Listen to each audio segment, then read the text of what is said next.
পূর্ব সিংভূম জেলার পটমদা থানার অন্তর্গত শ্রী শ্রী সার্বজনীন দুর্গাপূজা সমিতি লাভা বেল্টার্ড এর তত্ত্বাবধানে গ্রাম প্রধান সংঘ ভবন পটমদাতে পঞ্চমতম অনুষ্ঠিত হল রক্তদান শিবির। এতে সহযোগী সংস্থা হিসেবে প্রতীক সংঘর্ষ ফাউন্ডেশন জামশেদপুর এবং ব্লাড ব্যাংক জামশেদপুরের সহযোগিতায় সম্পন্ন হয়।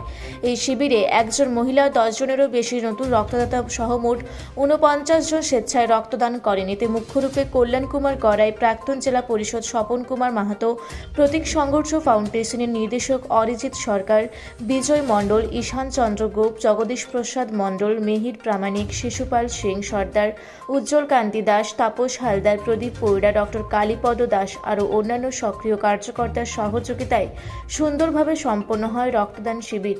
এতে রক্তদাতাদের উৎসাহ বর্ধনে উপস্থিত ছিলেন যুগসরাই বিধানসভার পটমদা অঞ্চলের বিধায়ক প্রতিনিধি চন্দ্রশেখর টুডু, সংসদ প্রতিনিধি মহাবীর মাহাতো, পটমদা ডিগ্রি কলেজের প্রধান আচার্য কৃষ্ণপদ মাহাতো সহ আরও অন্যান্য অতিথিবৃন্দ।